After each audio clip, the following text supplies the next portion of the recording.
I've got a time of 9:03. Going to call the meeting to order. Start with the invocation. Please bow your heads. Lord, watch over us today here doing our business for the community, and watch over us in our personal lives, and watch over our community in general and our nation. We're going through some difficult times today in the world, and we all could use somebody helping us along to make the right decisions and choices, and watch over us. Amen. Amen. Nick, if you'll do the Pledge of Allegiance. Everyone will stand for the Pledge of Allegiance. I pledge allegiance to the flag of the United States of America and to the republic for which it stands, one nation, under God, indivisible, with liberty and justice for all.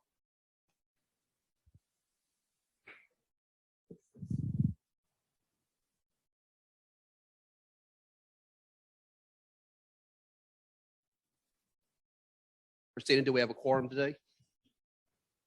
Okay, we have a quorum. That's going to call the meeting to order. Comment? Nick, if you want to start, please. Yes, thank you, Mr. President. I did want to mention to the board and everyone else, since the last board meeting, I've been elected to my HOA's board of directors, the Turning Stone, myself, as I am a director on that board as well, for better or worse. Those are fun if you haven't done it. So thank you, James. Okay, next, Kimberly Boynton, if you'd like to come up. Come up here. We're recording it, so it's easier that way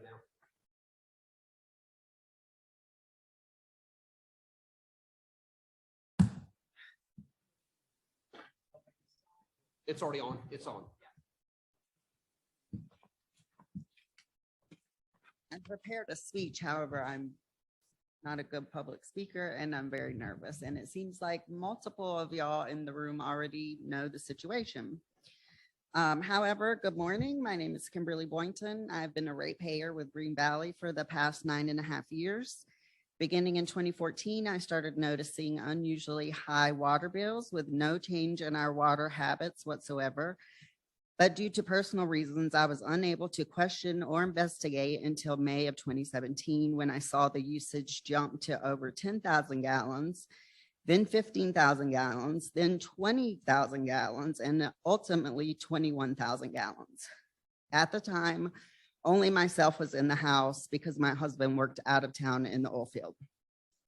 I called only to be told it was likely due to irrigation and to call a plumber. There are multiple emails, text messages, and billing history, all to support the facts that I'm stating, which to my knowledge, as of yesterday, still has not been released, even though they have been requested by 2 separate board members.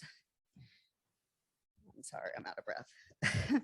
To date, I have spoken with someone named Jeanette, Tommy, Eric, Brian, Kim, and Andrew regarding the issue. Over the past 5 years, we have spent over $600 in plumber fees, only to be repeatedly told that there is no leak present after thorough inspection of all faucets, water lines, water softeners, to include checking the settings on the softener, as well as hydrostatic testing by multiple companies. Our meter has been changed multiple times, the most recent time being March 8th of 2022, only to continue leaking. I have been in communication with Eric Dillinger or Dilling something, Kim Hutchinson, Mr. Allen, who was CC'd on almost all emails. On March 9th, the day after the meter was changed, I contacted Eric to let him know that the meter box was full of water and still showing water consumption on my part. Although he was already off duty, he graciously went back in to get a truck and came straight over, only to tell me he did not see a leak. At which point I pointed out where it was leaking, and afterwards I respectfully asked how he could not or did not find the leak if that is his main job, in which he replied the leak was a faulty valve, and in all his years working with meters, he had never seen this type of valve leak, so he simply did not check it. Meanwhile, during all of this time, I had been in constant communication with a one Kim Hutchinson via email. And at some point in March, she reviewed my account history and went back to 2017 and issued a credit, which resulted in $939.02. It was a credit for 20 months of the past 60. When I asked her why only certain months were credited, she said she felt like it was a fair adjustment under the circumstances. However, no circumstances were ever explained to me. At one point, she asked what we thought was a fair amount to be credited to resolve the ongoing issue, and she would take it to Mr. Allen. We could have been greedy and factored in our pain and suffering and time over the past 5 years of dealing with the same issue. However, we simply requested a refund, at which time we were denied. And Ms. Hutchinson advised me if I did not agree with her that I could contact the Public Utility Commission to file a complaint, or I could speak with Mr. Allen. When I asked to schedule a meeting to sit down with Mr. Allen, she told me that I could call the office back to see when he was available, which I have done for weeks, only to be told he is in a meeting and he will return my call. To this day, he has not, which then led me to contacting the Public Utility Commission, only to find out that they have no oversight or jurisdiction over Green Valley because of the classification of a special utility district. And that Green Valley only has to answer to the board, which is perplexing to me if 2 board members have reached out on my behalf, but cannot get any answers from Mr. Allen. Due to a disability, I am on a fixed income and feel that this credit, which is now $854.43, will be better served as a refund to help pay for bills or purchase food, especially in this incredible time of inflation, which we are all experiencing on a daily basis. So at this time, I respectfully ask the board to reconsider the district's decision to not issue a refund, because at my current water consumption level, it will take roughly 2 to 2.5 years to utilize a credit of this magnitude. Thank you for your time and consideration. And I'm sorry. Okay, the last item for public comment is a letter from Gary Rose. Last month, I brought up the agreement GVSUD has had with Texas Solutions Group since 2015. And getting no response, I submitted a public information request. I asked for documents provided by Texas Solutions Group. They briefed the GVSUD board to comply with the items listed in the scope of service and projects. Exhibit A from the agreement between GVSUD and Texas Solution Groups. Please provide the data between April 1st, 2021 and March 20th, 2022. If no documents can be found, I'm seeking the agenda date for the briefings the board were given. The response was exactly what I expected. The response was, we're not finding documents responsive to your request. On Sunday, April 17th, I emailed the board president, Mr. Hart, the copies of the Texas Solution Group contract and PR request submitted, and asked the board president. He placed this agreement on today's agenda to start a new review of the agreement. His basic response was the agenda is for relevant business and issues that may affect that business, and that he would not put it on the agenda. If it's not a relevant business or issue that may affect the business, I'm not sure what else would be. At what point will the president of the board and board majority take the fiduciary and oversight of my GVSUD staff seriously? I'm not asking you to micromanage anyone, just take your membership on this board seriously.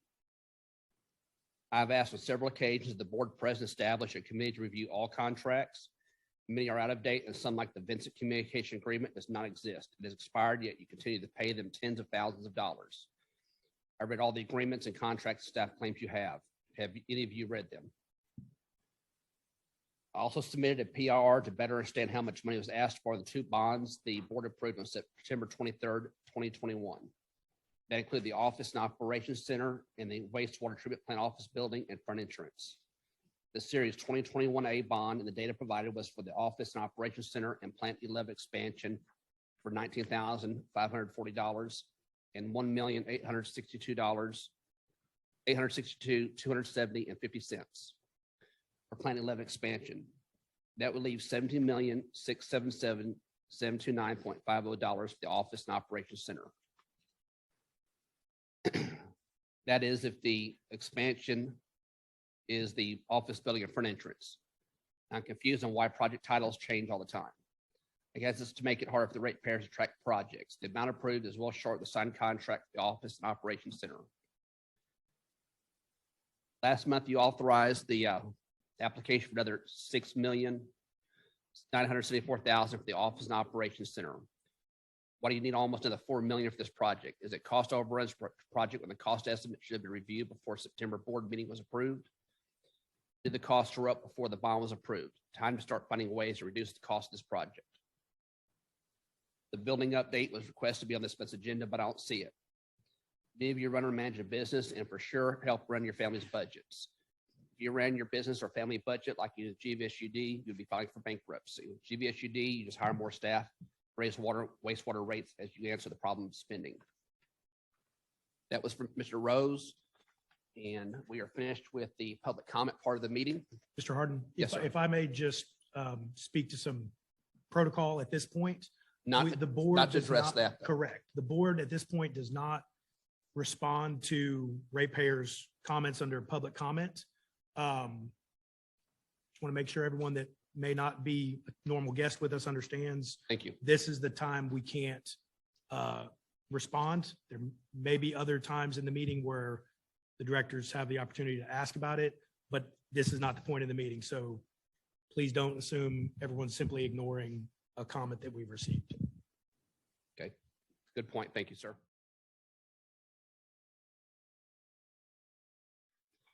Okay, item D, consent agenda.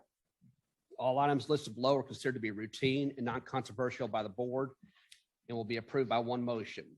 There will be no discussion of these items unless a board member so request, in which case item will be removed from the consent agenda and will be considered and take action necessary as part of the business. We have the approval of items below. I'll list them all. Item 1, March 24, 2022 board meeting minutes. March 31st, 2022 board check detail unaudited. March 31st, 2022 financial report until audited. Item 4, March 31st, 2022 cash investment report, statement of account balances until audited. Item 5, non-standard water feasibility studies and our service agreements concerning item A, K&J Construction, item B, Falon Bennett Development, item C, Weber Construction, item D, Higginbotham Tract, item E, Guadalupe Ready Mix, item F, Marion Estates, and a wastewater feasibility study for Marion Estates. At this point, before we go forward, please remember the letter I sent out to everyone since we're being recorded here and may not be video available for everyone. Allow me to call your name or introduce yourself after I give you recognition to speak so that the people listening know who is speaking. Nick? Nick Sherman, may I pull the meeting minutes and then the water feasibility studies? I had a couple questions on feasibility studies. I'll be quick. On all of them under 5? Yeah, if you don't mind, just pull 5 and I can blow through them. Okay, at this point, we are pulling item 1 and item 5. Any other discussion? Okay, the board of chair entertain a motion.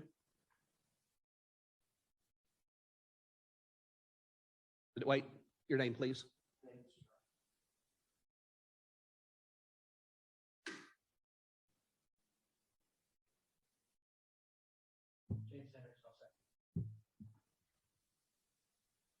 Actually, I need to back up, David. I'm sorry.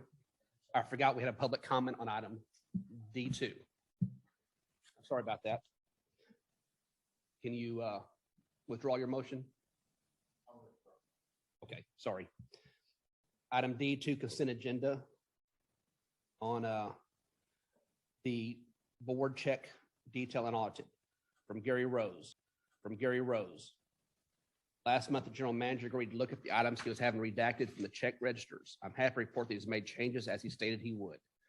There are fewer redactions in the latest check registers, but that's only because a new method of hiding information to the ratepayers has been devised. Before, there were several invoices paid on a single check, so organizations such as Utility Engineering Group, Terrell and Waldrop, Tri-Hydro, and Benson Communications, and many descriptions for services were redacted. The newest hide the information scheme is just to list the descriptions as services paid for as engineering services, public relations, and legal services. I'm not sure if they classify this as they think they're smarter than the ratepayers or just downright ignorant, or sorry, arrogant and conceit for the ratepayers.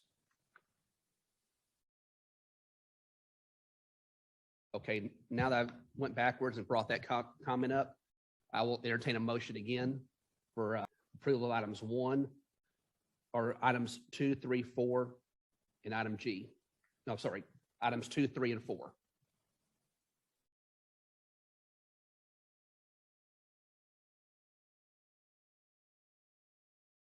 And okay, we have a motion, we have a second. All in favor? Aye. Board is unanimous. Motion passes. Okay, let's go back to item D1. Discussion, Nick? Yes, sir. My typical comment on the board meeting minutes. I'm looking for a little bit more detail on them. That is all on that one. And then on 5A, my question for the fellas. So this one has 2 options. It has either provide a ground storage tank of some sort for fire flow or provide a fire hydrant. Why this? I've never seen an option like this that I can recall in a feasibility study.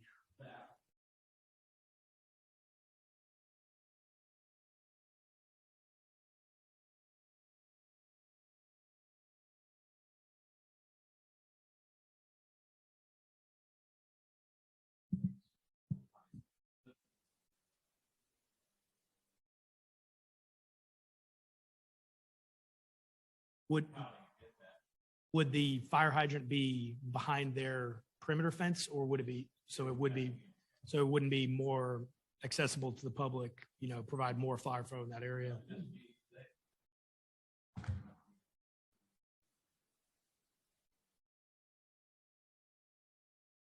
In general, I don't like vagueness and either or when it comes to us, but I understand that. Moving on to item D5B. There's a comment about adjusting the CCN boundary. Is this tied to the CCN adjustment later in this meeting? Okay, so then is this CCN adjustment agreed to by, I assume that's City of Schertz?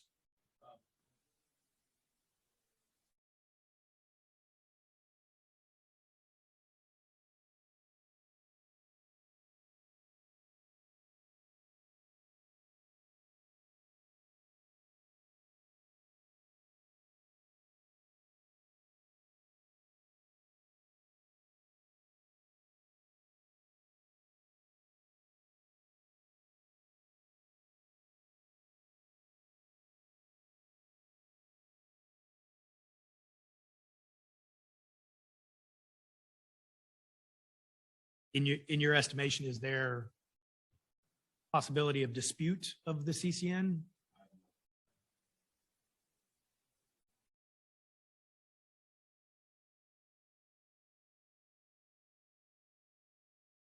You know, before we agree to provide service, I want to understand that we are authorized to provide service. So this one, all of it or part of it? Right. So if we're approving the full development, we're approving areas outside of our CCN as we sit today. So that's my comment there that I have pause about. And then on the 5F, find my notes on 5F. One place in the report, it lists 888 EDU. Elsewhere, it lists 898. I think 898 is the correct number. Yes, sir. On the cover memo, it says 888, and then on page 3 of the report, it says 898.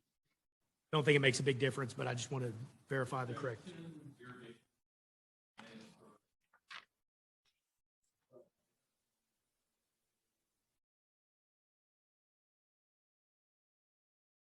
Yes. So 898 with irrigation. Okay. We're getting designated space for a ground storage tank. Do we need that ground storage tank to serve this development at build out? No. So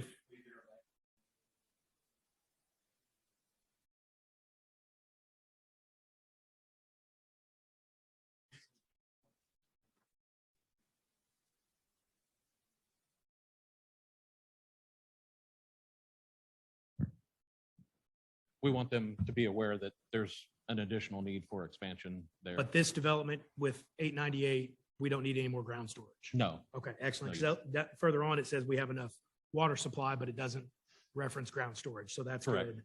Right. And that might be all I had. That's all I have on the water feasibility studies. Yes, sir. Go ahead, Steve. On the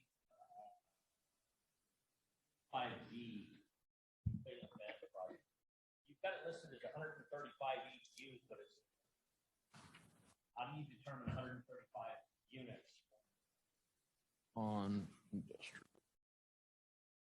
So that came out of their application. They provided water demand for their tract, and we calculate that using 0.4 acre feet per EDU. So we use their numbers, their demand request, and break that down into EDUs because all your fees are based on EDU calculations, per EDU calculation. So there aren't actually 135 EUs there. Correct. 135 EUs. Right, there wouldn't be 135 lots. It may just be one structure. So if you look at AW Texas or some of the other large developments that have happened, they may only have 1 meter, but it's multiple EDUs of service on one site. Nick, you have one more question? I was going to make a motion if the rest of the board didn't have any Any other items. discussion? The chair will entertain a motion, Nick. I'd like to make a motion to approve the non-standard water feasibility studies for items 5A, 5C, 5D, 5E, and 5F. And item 1 also. No. Okay. We have a motion to approve 5A, 5C, 5D, 5E, and 5F only. Do we have a second? Dave Strauss, second.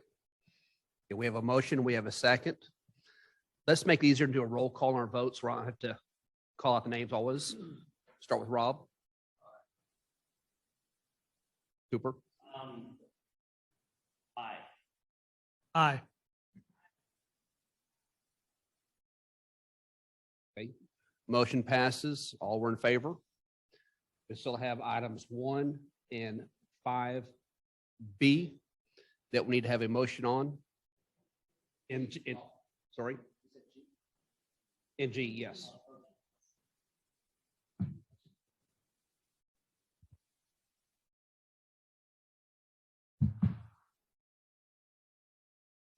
Sorry, Mr. Strauss.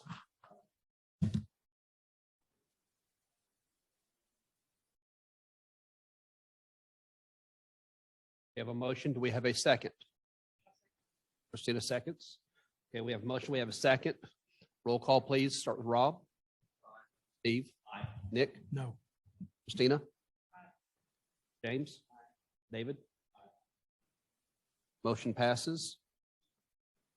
Okay, we'll go to item E now. I have a public comment here for item E. Mr. Harden, we need to Yes. cover item G. Oh. we- 5G. It was in the vote. It was in the motion there.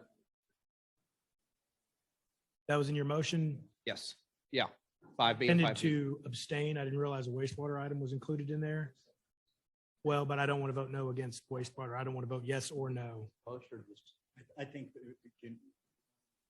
Let me just make a Why don't statement. you just Yes. clarify what- I misunderstood item G to not be included in there. I have a wastewater conflict and I did not intend to vote on wastewater. Okay. Sorry, that's my fault. Got I'm that, nervous Kim? with the new items. So we're gonna mark his vote as abstain. Yes. No on the, well, yeah, I think all held at the same. We probably should have just taken 5B. Let me just say, I'm sorry. I didn't intend to vote on a wastewater item, and I think the board appreciates that I've tried to do it, and let's move on, please. Okay.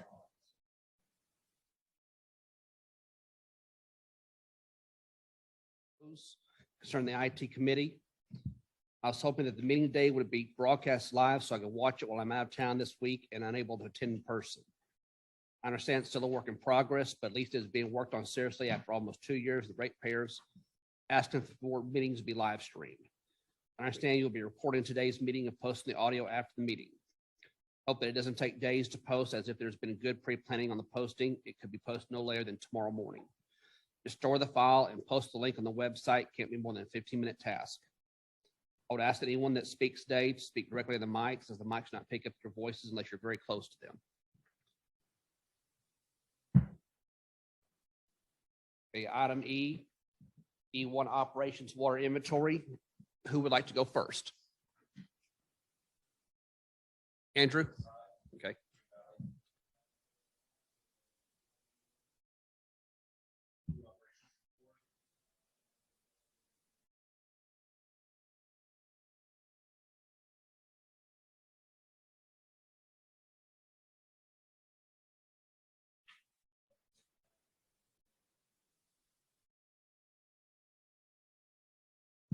Okay, Philip, do you have anything?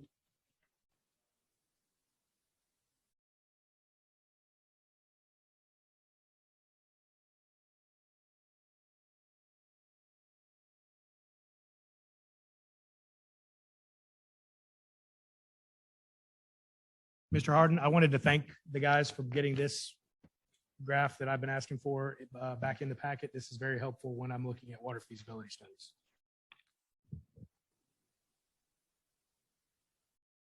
Alan, do you have anything? That was quick and easy. Thank you. Engineers update by Montgomery and Breland. Who would like to go first? I can go first. Provided a memo. I don't have any additions to it. Feel free to ask questions.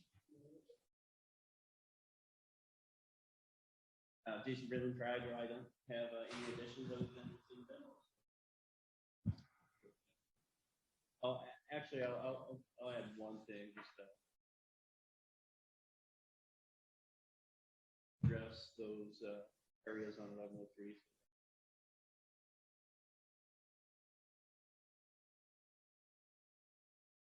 Okay, thank you. He knew I was about to ask about that. I did notice, I was also going to compliment that I'd seen that work getting done last week or the week before.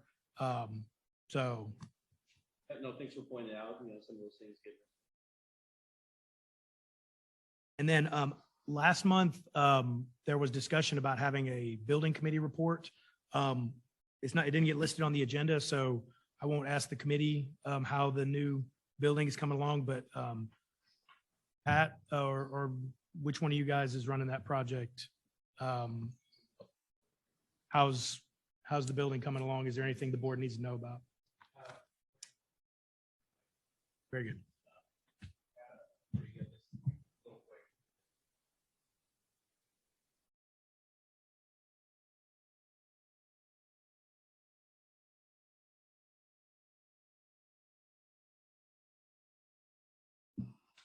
Okay, any other discussion from the engineers? Item 3, CRWA board meeting report. On April 11th, we met.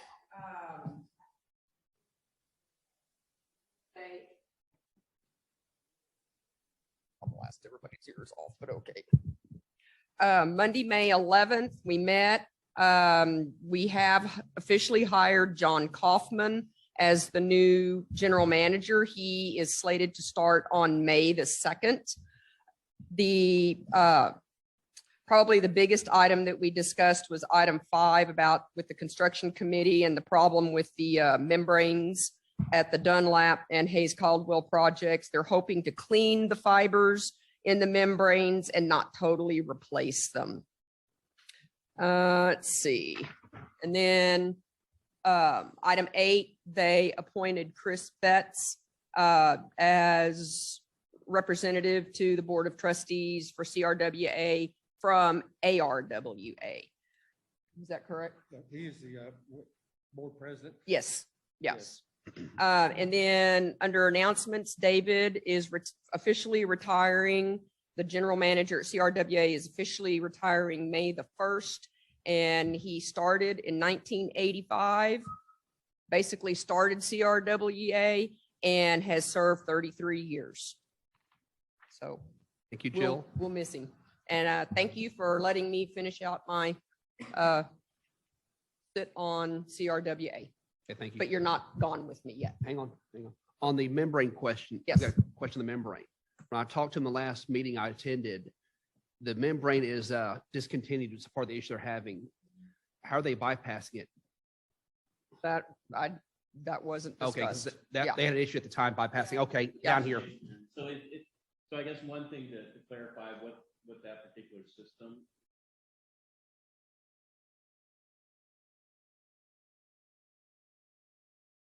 Not relevant to us. The second thing is it still functions. It's just, I just knew they had an issue. If you're going to clean it, you had to shut it down somehow temporarily. That was my concern. But if it's not affecting our water supply, it's not relevant today then. it's not affecting. Okay, thank you. Mr. Harden, I also had a question about the membrane. So what type of equipment is the membrane and what is causing the binding of them? It's a fiber and basically it works, I guess this is inside out. Outside and inside out. Right. And Like a disc, it's like a disc filter. it's just like little straws. I actually had a piece of them. Filters. It's fouling up with different things.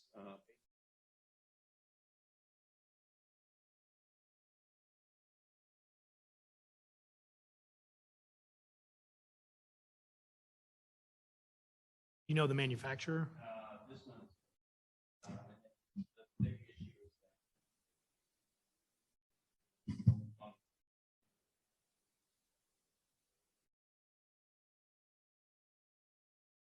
How old is the equipment?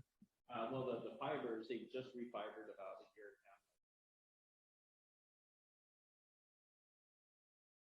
and a half. Almost seems like the fibers are not lasting as long as the manufacturer expected, so they've discontinued them. And it's something that I think is fairly recent.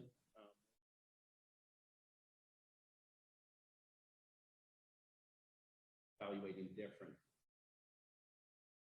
So with this particular plant not supplying Green Valley with water, if the equipment has to be completely removed and replaced with new equipment, Green Valley's still paying into the replacement cost? No, so basically, what they're evaluating is a temporary.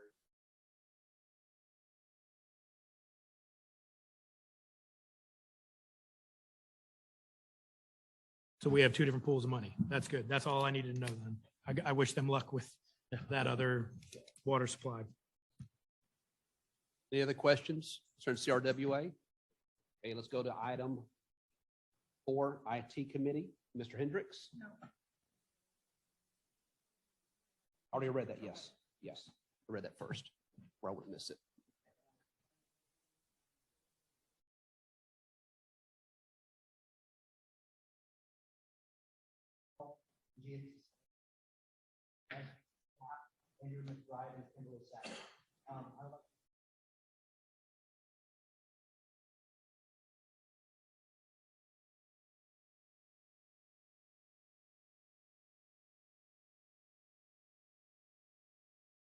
We are not live streaming, but we are streaming. We have a recording.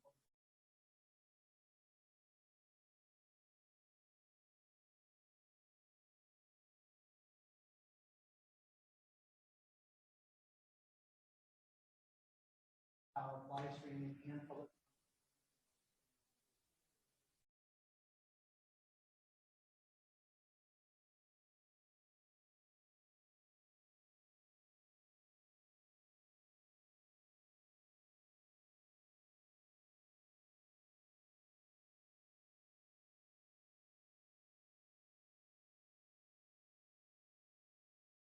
and sign it.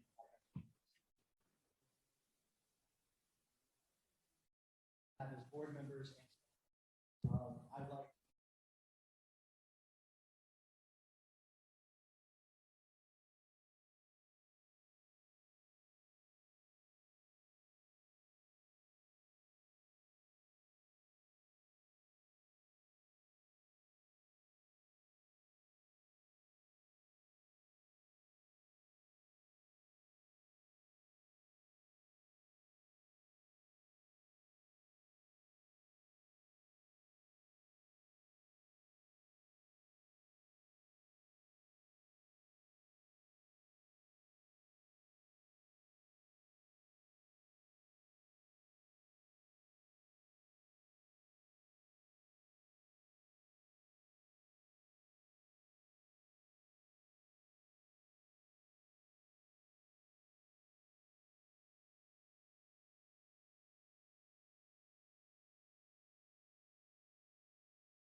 This is Christina Miller. We did have nameplates, so we have them. When we were at the old location, we had them around the table, and then when we moved here, but they never came. So we do have them. I don't know where they are.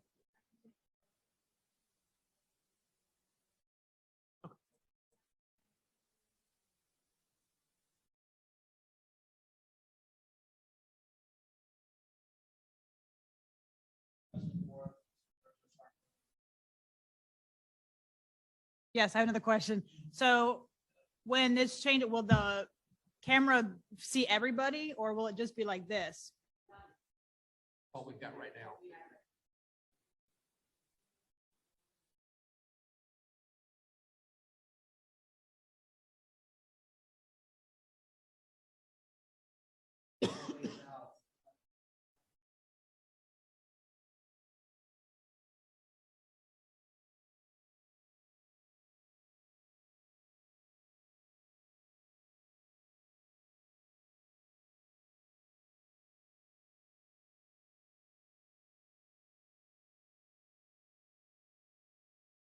Nick Sherman. I was one of the members of the IT committee. One other thing, we're growing here. We're baby steps. We're taking the first step, which is the audio, and then a Zoom where it's a one-way communication, like we said. We're going to come back around and have another meeting here in a few months. Take input from the rest of the directors. I'm sure we'll have input from the community about potential ways to do things differently. So we're going to try it out, work through it, ask the board to bear with us. We might come back with some other recommendations for changes, but we just wanted to take the first step now, which is what we're doing for the first time at this meeting. And it's going to be growing pains. This will not be perfect, but it's first step. Rob?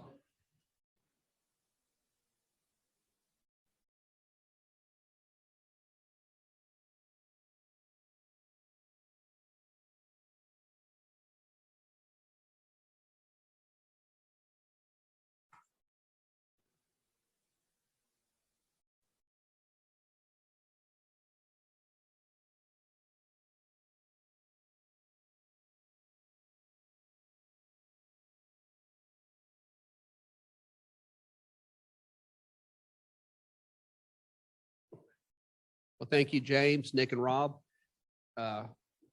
David?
Okay.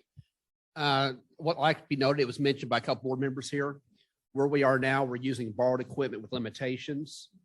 I'm glad the committee was able to work a procedure out to start ramping up to full live streaming, and thank you for your effort, because it's easy to go with high tech and everything you need. Trying to bootstrap it up takes more effort, and appreciate all y'all's time y'all spent working out a process to start with and eventually bring it to full throttle. Thank you. Okay, item E5, capital improvement project workshop. We'll start with, I guess, with Pat. Yes, sir. What Andrew and I and Philip are working on, and other staff members, is a capital improvement workshop for the board. It's an informative session for the board to hear what our plans are, what our planning is, and what we've accomplished over the last many years. And we sent out an email to check everyone's availability, and had some options on 2 dates, May 17th and May 18th, either during the day or in the evening. 3 dates, excuse me, my apologies. And the results of the voting are the results of that email. Right now, we had it's kind of a split vote. We have 3 that prefer May 17th during the day, and we have 3 that prefer May 17th in the evening, and we have one one no vote. So what I need from the board is what do you prefer? What are y'all willing to do on this date during the day or in the evening? I was going to jump in there, Nick Sherman. I had a little pause about getting an email that the whole board was on that referenced the word vote and how did I vote? I don't want to vote outside of a meeting. My preference to that would be the 17th in the evening. If everyone can accommodate that. I just want to be very careful about our open meetings and making sure we're doing things correctly. So I had a little pause about voting, but I was going to discuss it in this meeting. My preference is the 17th in the evening. And then I had a follow-up question. Is this a closed to the public meeting with all of the directors? It's an informational meeting for the board of directors. We're not a welcoming public comment at this time. So that was another question I had regarding Andrew. that was, and this is probably directed You can Shan's answer it way. then. Yeah, Okay. let me direct that to Andrew because Andrew and Philip are kind of putting this together.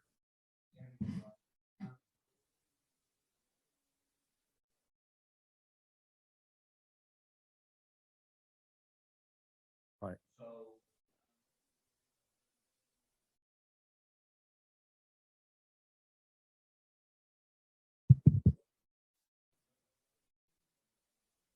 But no vote, Nick Sherman again, no voting, no public comment, but we do have to post that all of the directors, a quorum will exist. It'll be an open meeting. It's informational for the board of directors.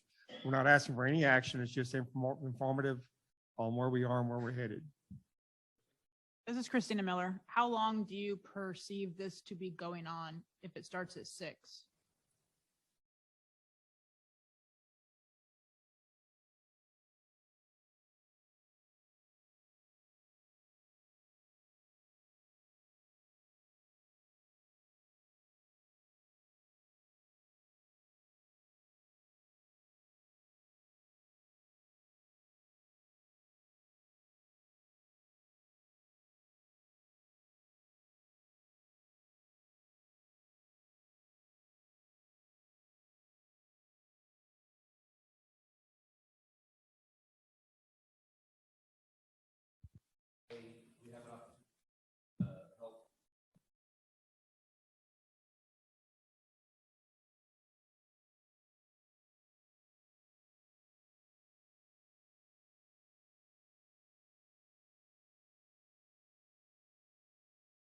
Let's just see if we can live stream. Let's plan on what we're doing now. If it works out, we can live stream. The difficulty on streaming that they may not be able to see what we're throwing up on the boards or.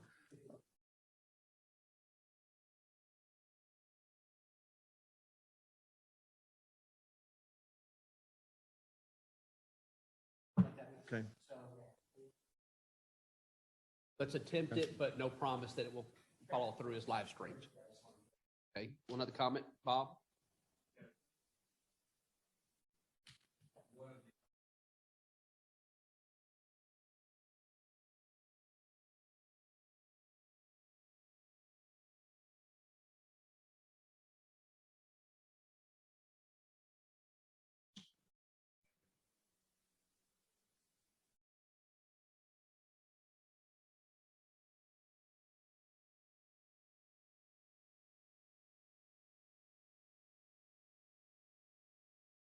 You said we had a 3 of 3.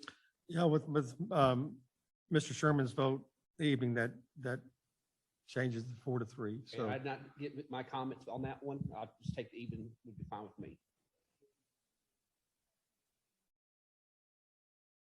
that's General what the consensus board. evening's fine with everybody here? That's correct. Here at CRWA. This is Christina Miller. If for some reason I can't come, I can Zoom it, right? you'll send out a Zoom thing. We'll, attempt we'll to be have streaming live as Zoom. Mr. Hendricks suggested, yes. And that's a good option, especially for a workshop. I'm sorry, Nick Sherman speaking, that if one of the directors can't attend, they can still get the information because we're not going to be asking questions anyway, as I understand. Is that correct, Andrew? No, The board members can ask, the public cannot ask. Gotcha. No voting.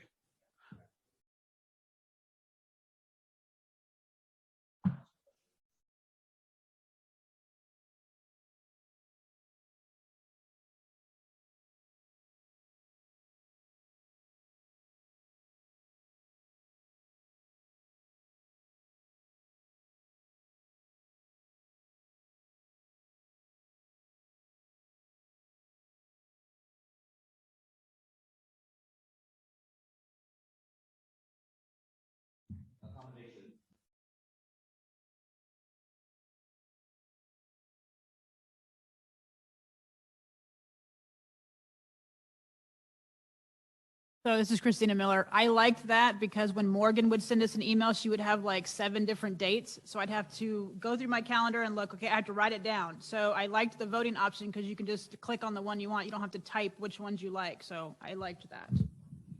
That doesn't consist of, a vote like that is not conducting business. It's just deciding when to get together. Coordinating. Yeah, Okay, if there's no further discussion on. but I appreciate board members being careful about it.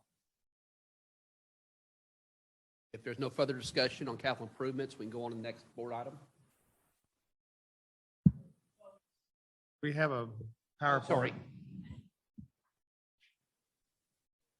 Oh, no, we're down here.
Yeah, at this point, go ahead.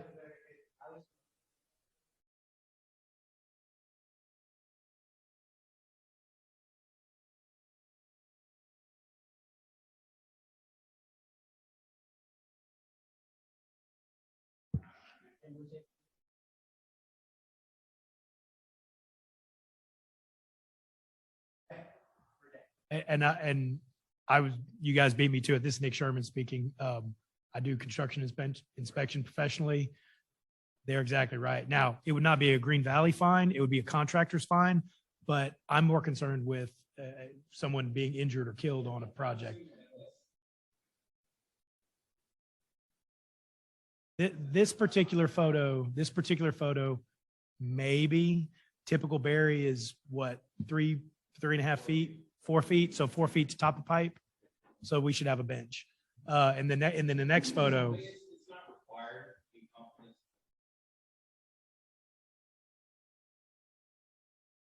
Sure. Just be cautious about safety.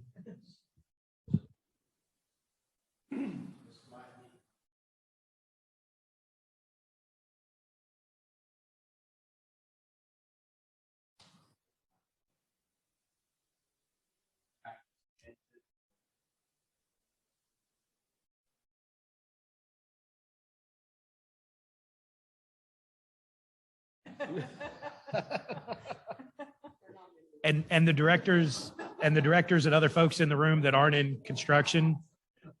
This is Nick Sherman speaking. Other directors and other folks in the room that are not in construction, as ridiculous as what Jason just said, that's you're probably quoting it directly from the book. Competent person has to identify competent soil.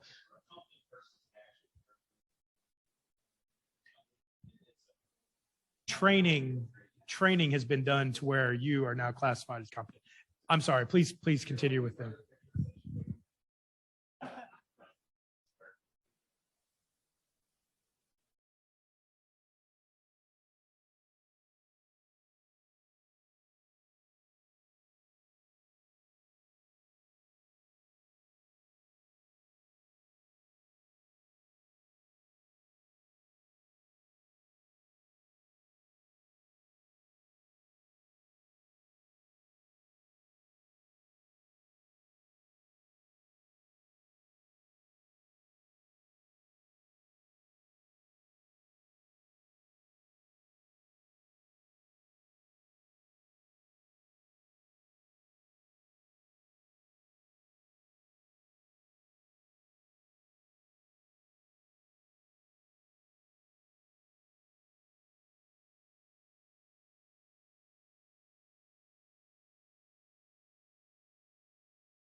I have a question, Christina Miller. When do we get a tour of that?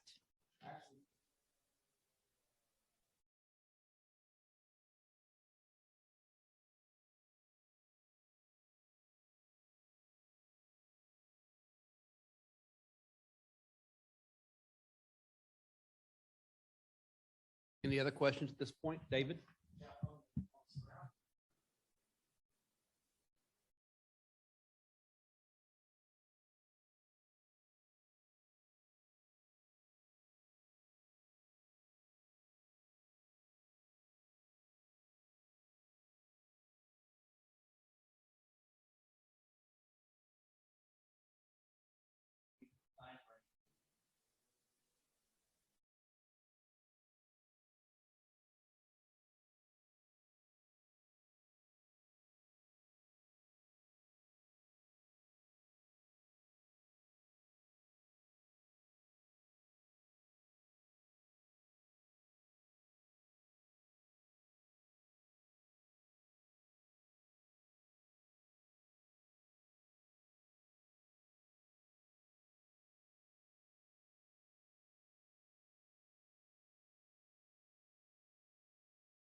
James Harden here. The question relayed the same point.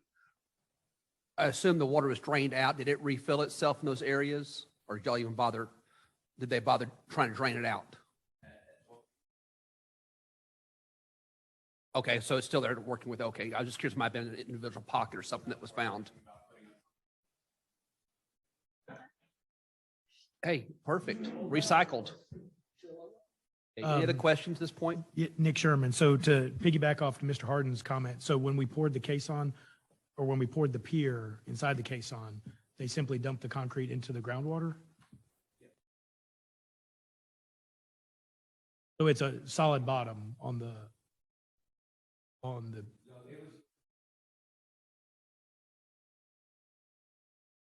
Perfect. Okay. That's, thank you. Yeah.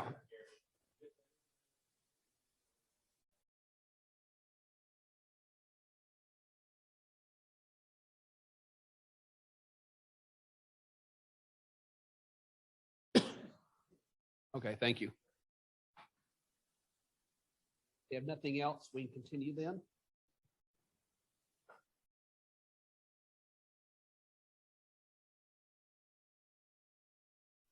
Authorized resolution number 2022-4A, appointing Green Valley SUD representative to the Canyon Regional Water Authority Board of Managers and take action necessary. Pat? Yeah, we took action last month on this item and actually the next item. However, we did not have the resolutions from CRWA at that time, so we had board minutes reflecting the vote. However, we didn't have a resolution in hand to pass. So we brought it back this month just to formalize the resolutions. Mr. Harden, One second. Who are we going to have on the 4A then? 4A. You got a 4A and 4B here. Oh, we got you. Resolution. On the Board of Managers, y'all appointed me, Pat Allen. Okay, do we have any discussion needed? I was just going to remind the board that we appointed Pat to that position. At this point, the chair will entertain a motion to approve the resolution.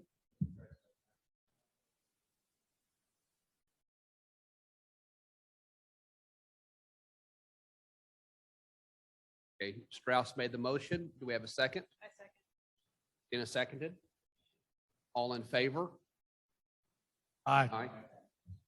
Passes unanimously. Okay.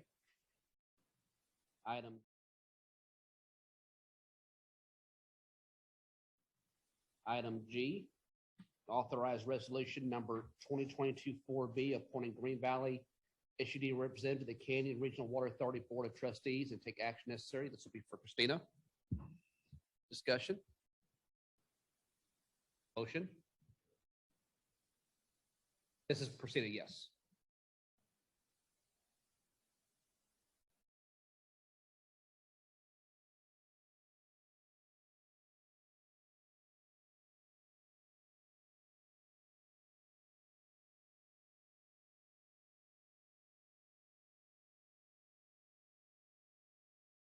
We have a motion, second from Rob. All in favor? Aye. Passed unanimously. Okay. Item G is completed. Can I say something? Yes. This is Christina Miller. I just want to point out that I have been to 3 CRWA meetings so far, and I haven't even been appointed to the board yet or sworn in to the board. So I'm taking it very seriously and learning before I get on the board. I just wanted to let everybody know that.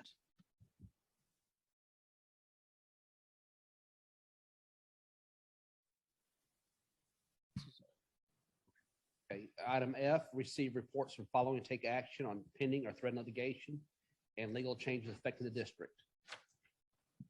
I've got an H on that. Yeah. Oh, I'm sorry. What did I say? Oh, sorry. Item H, sorry. Cam Rutherford, legal counsel for the district. On item HA, pending or threatened litigation, I just have a couple of kind of factual updates that I can do in public here to save time. And if you have any questions regarding those issues or need further discussion about strategy, et cetera, we can take those into executive session. The first is there have been a couple of developments since last month's update. The Schertz federal litigation, just want to make sure everyone is clear which litigation this is. This is where Schertz had attempted to decertify the wastewater CCN area of Green Valley, and Green Valley prevailed at the district court level, and at the appellate level as well. There was a new decision announcing a new standard for what making service available means under section 1926B. The court last week granted our request, Green Valley's request for a new trial, which had been pending for several months now. And what that does is that sets up a procedural schedule where unless a settlement is reached between the parties prior to that, there will be a trial in January of 2023. The procedural schedule has some other items, including deadlines for discovery, deadlines to make settlement offers, potential mediation. And so, all this will happen in court and litigation time on a very quickly timeline. I'm sure in real world time, not soon enough. But I just wanted to let you know that that's finally heading towards some sort of resolution.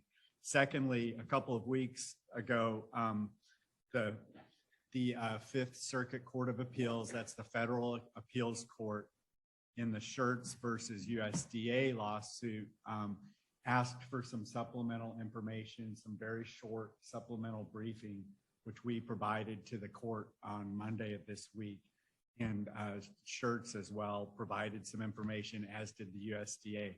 Just for background, just so you know which case this is the case where Schertz sued the USDA, and we're the real party in interest because the point of the suit was to enjoin or to prevent USDA from closing on our long pending application for a wastewater loan, which was approved in 2018, but has been tied up in this litigation since then. Background on this case, in the district court, the court dismissed the Schertz litigation against the USDA on various grounds. The Court of Appeals affirmed that. And then last year, Schertz asked the Court of Appeals to reconsider its prior decision en banc. And en banc just means as a whole court. In other words, where normally at the Court of Appeals, a panel of 3 judges would determine a case, that en banc means all, I believe it's 17 now, judges of the Fifth Circuit Court of Appeals would determine this. So that obviously it's back on the Fifth Circuit Court of Appeals radar. And so we should be getting some sort of determination whether they want to reconsider this case or not in the next few weeks. Finally, on the Clearwater Creek Tipties litigation, that is to remind you all, that is Green Valley's permit for a new Clearwater Creek wastewater treatment plant. The commission decided, the Texas Commission on Environmental Quality, who handles those cases, applications, referred that case over to the State Office of Administrative Hearings back in late February, but we hadn't heard anything, and we still haven't heard anything, but we have heard rumors that the State Office of Administrative Hearings, which is the agency that conducts these trial-like contested case hearing, has been backed up, and so it looks like on the commissioners, TCQ commissioners agenda and at SOA, it looks like there is a date set for the preliminary hearing of July 6th. So that's not as soon as we would like to be care of and getting through to the, but not anything we have any control over. Everything will go real quickly once we get to that July date, but we're on pause for a couple months. There is one other issue that regarding legal changes potentially affecting the district that I would like to take up an executive. It is just a general. Yes, sir. What, Steve?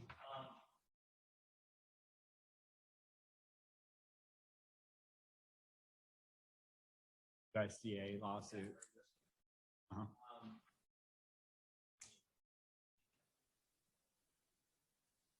I think that I would be happy to do that, but I think I'd rather do that in executive session.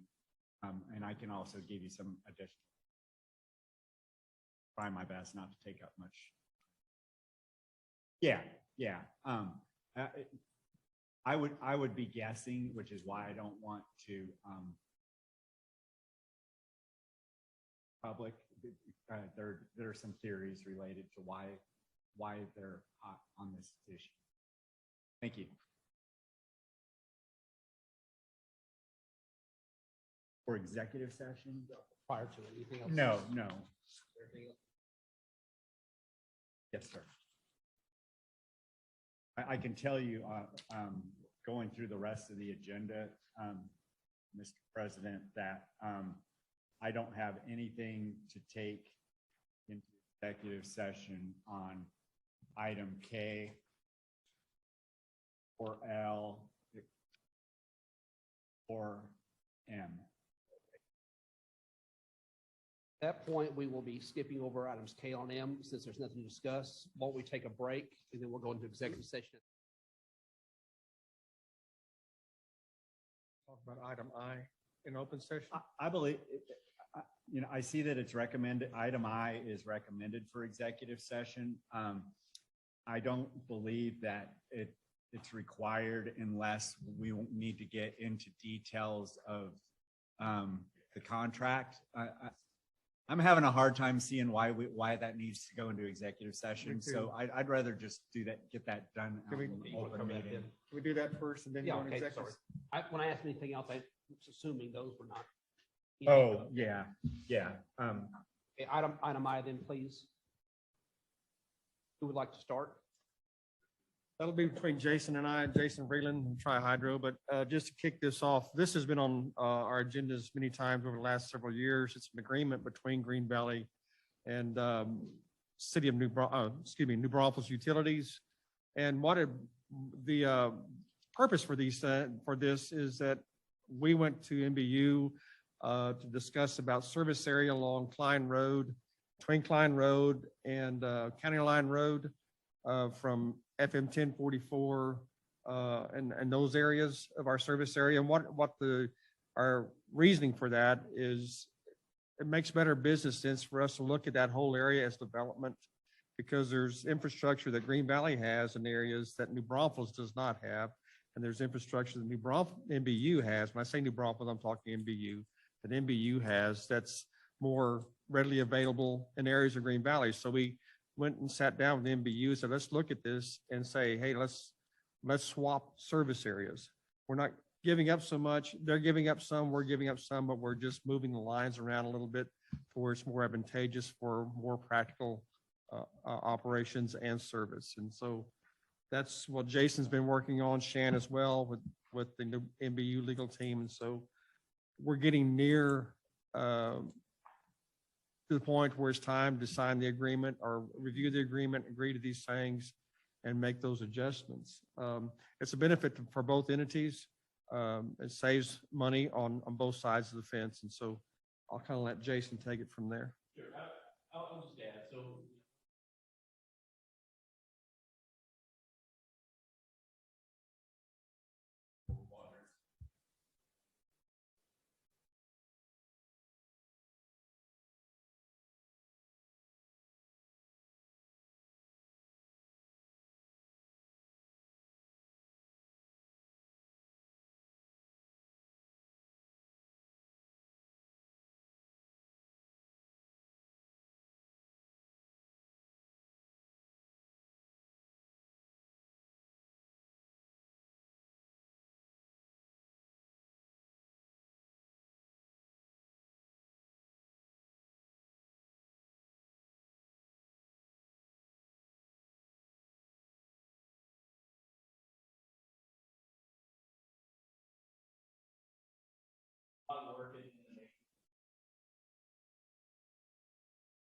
And that actually just got finished in the last, several months. So just to help clarify and add to what Jason said, we were all ready to go and get this thing done. And I believe there was prior board approval of this item back in the late 2018 timeframe.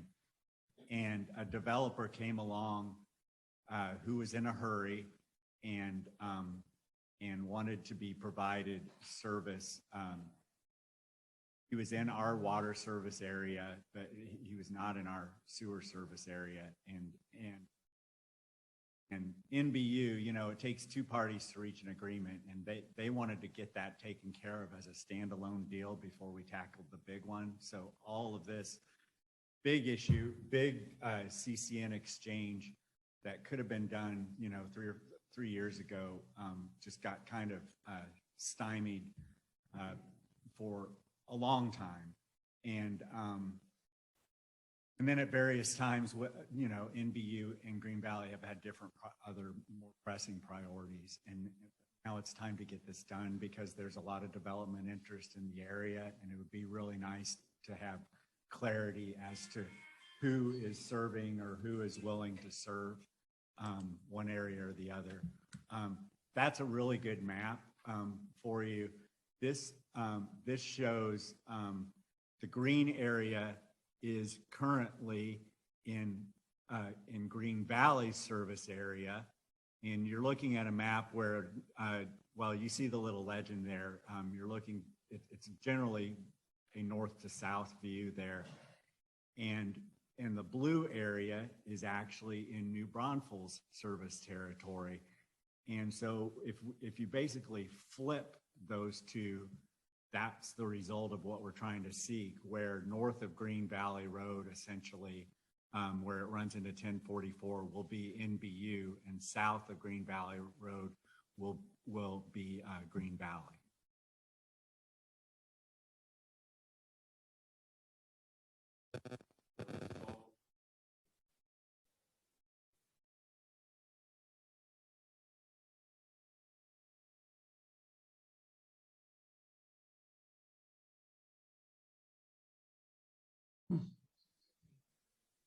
That Voss Farm is served by NBU.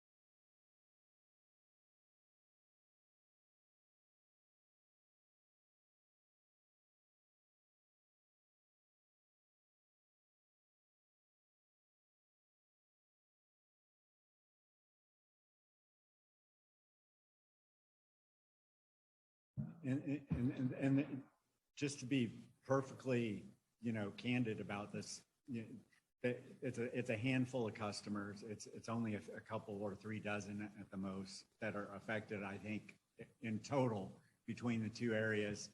But there's also some infrastructure that is currently, most of the infrastructure is already in place and belongs to the correct utility because of service being done there. But there's several thousand feet of pipeline that will be actually transferred to NBU that's currently Green Valley and vice versa. Okay, great.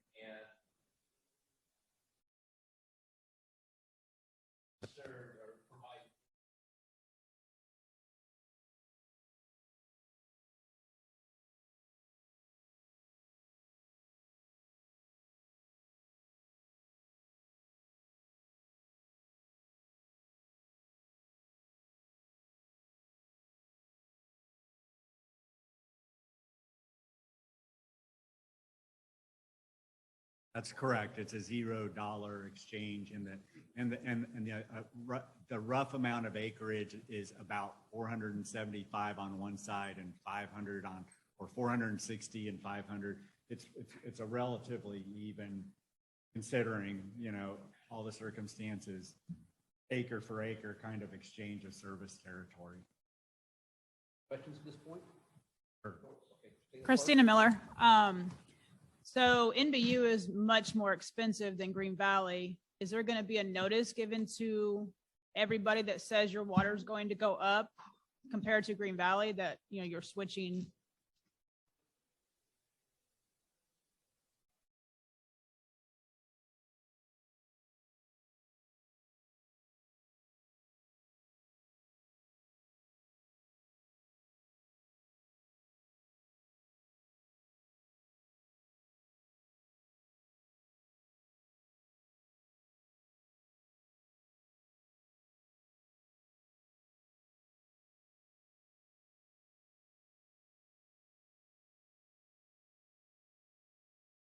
There's public notice, and in addition, the Public Utility Commission will require, and we would do it even if it wasn't required, actual written notice to the and as you saw from that list, it's a handful, a relative handful. It's about 20 some customers, I think, on the Green Valley side. Wait. Their development costs a little higher, But that's going to change. Well, I because it's been so long since it was before the board, and we have a new board, I discussed this with NBU. I would like to get formal authorization by a vote for Pat to take the steps necessary to finalize this agreement terms discussed here. I can provide you all. It was late coming, and it's my fault. I can provide you with the current draft of the agreement if you'd like to see that prior to the vote. But it is a $0 exchange, as I said. Well, if there's $0 exchange and it's going to take an extended period of time, could you have a draft of the agreement for next month? I can share it with you now.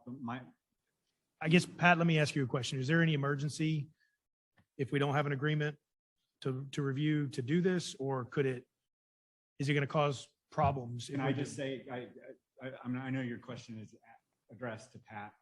There's an expectation, probably my fault, from NBU that they're planning on taking this to the NBU board at their main meeting, and we'd like to file this at sometime in June. And so we can technically wait for an approval, and I also legally don't believe that it's necessary, but I would feel better knowing that this board supports this exchange in the same way that the previous board did.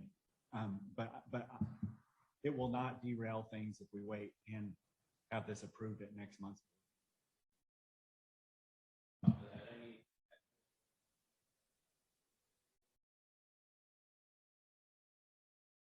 Mhm.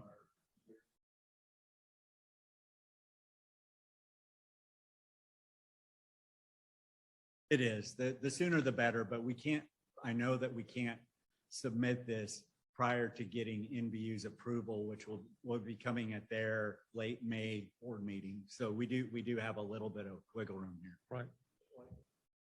Rouse and I have a question about that. Oh, you go.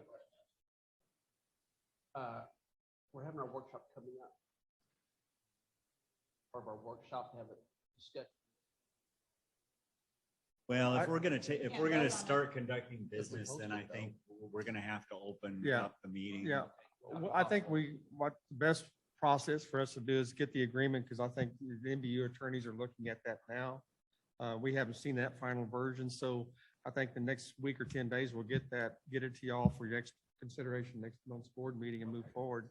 Development has been waiting on this for a long time, and if they know we are nearing an agreement, I think they'll be just fine with that. And so the next month's meeting I think will fit. It also has theirs towards the end of the month also. Yes.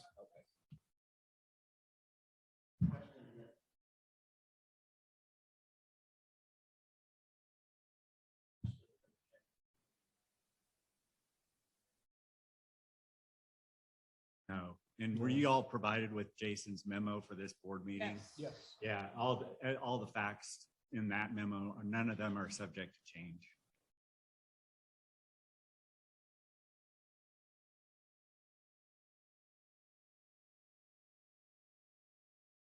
Yes, this.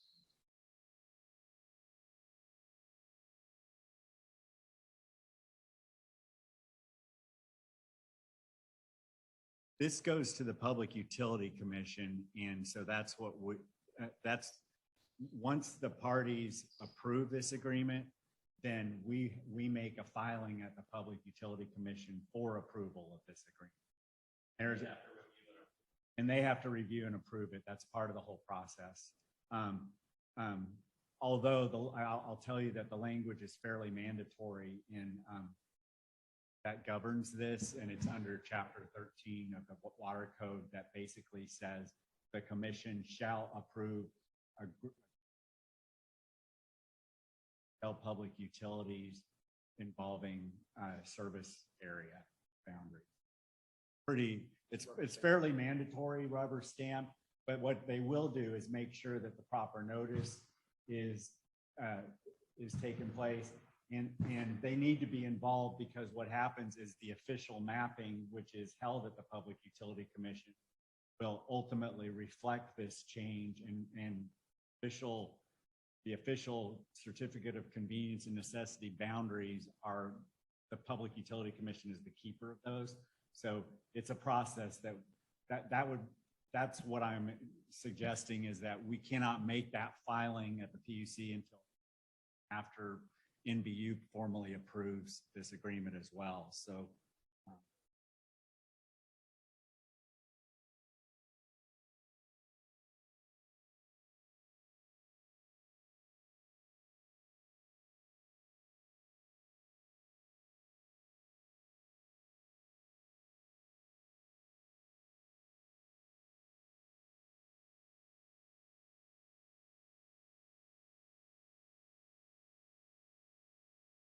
Yeah, in a sense, those customers are ours now, are coming to us, but we've been serving them for a while now. So I guess in a sense, that whole subdivision will be coming to us.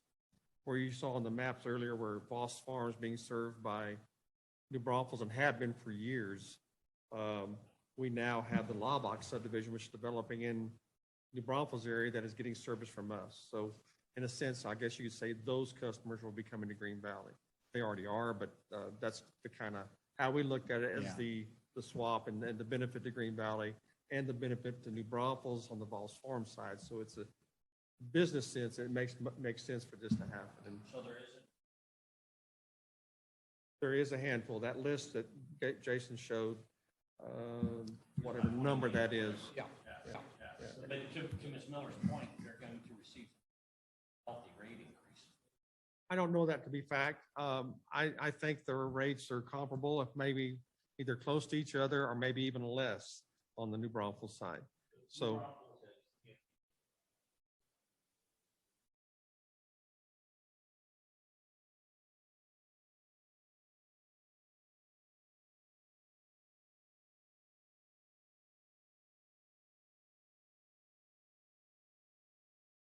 And there'll be property notice, say, by the way, this swap is happening, or the utility change is happening, and there'll be notice of what that rate will be when they become New Braunfels customers.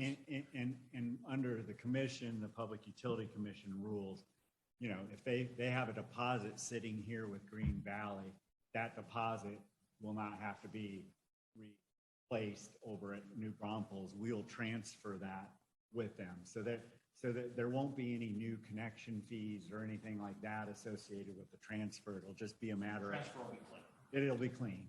That's why it made sense for it. It's a pretty easy thing. And it's, as you can see on the map, it makes better sense for us to serve where we're more centrally located. And there again, New Braunfels, the same thing for them. So when we spoke to Ian at NBU, he said, man, this makes sense. Let's get started on this. And of course, it takes a while to get all the aspects looked at. So that's why it took so long. Nick Sherman speaking. So Shan, can you get the draft agreement put together by the 17th and sent out to the board? I can send you the draft agreement right this minute. But because it's already been shared with NBU, I think it might be more helpful to wait, to send it back to you as next month's meeting approaches with any changes suggested by NBU's counsel, who is reviewing it right now. And that was my concern. If we approve, you know, Yeah. based on the memorandum, a slight tweak might change. And you Yeah. know me, I like to review what I'm voting on. I So I was understand. going to suggest just upgrade the 17th workshop to a board meeting with one action item. If that's not recommended, then maybe just punt. We already kind of said no. What's that? Kind of said it without- Right, we would just upgrade it to a full board meeting. It wouldn't be a workshop. But is there a reason not to? It would happen faster. I don't think we need to put it on the workshop. We'd like to keep our workshop Just a where workshop. it Okay, is. then in that case, I don't think unless y'all have issues with what we're doing, I don't think the agreement's going to reflect many changes. It would really surprise Wait, us. let's let it wait. So this So- agreement is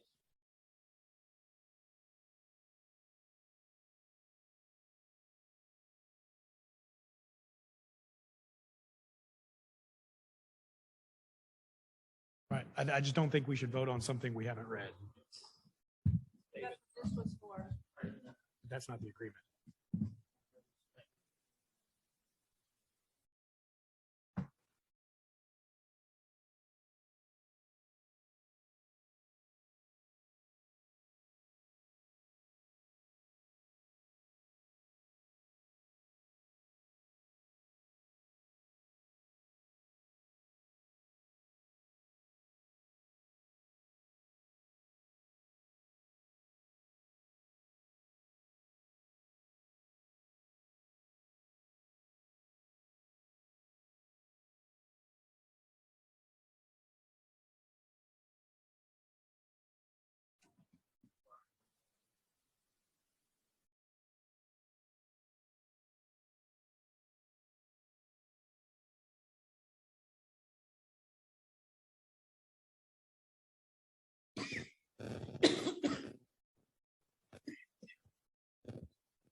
We have a motion by Mr. Strauss to ratify the previous vote of the board for the CCN swap.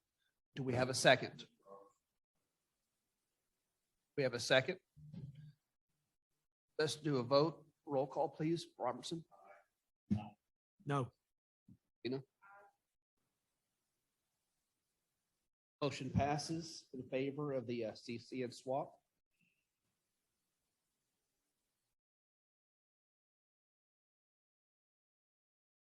Nothing that I didn't already discuss. Unless there's any discussion, we can take a break for 10 minutes and go into executive session at that point. Thank you.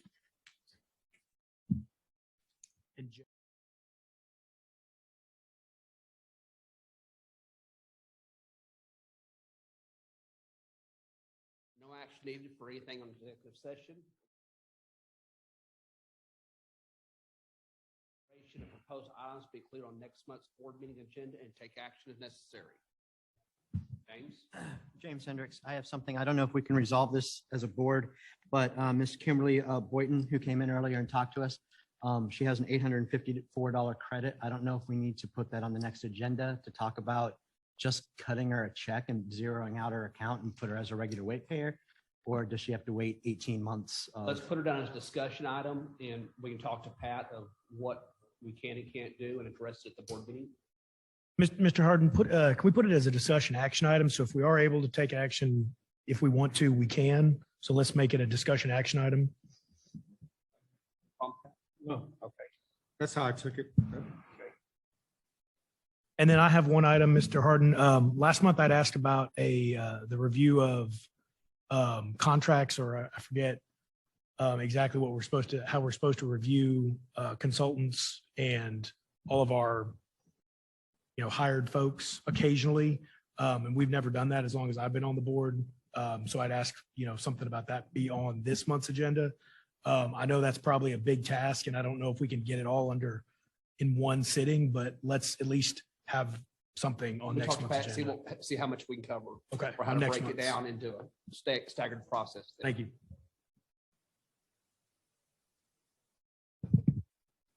Anybody else have anything to add for future agenda?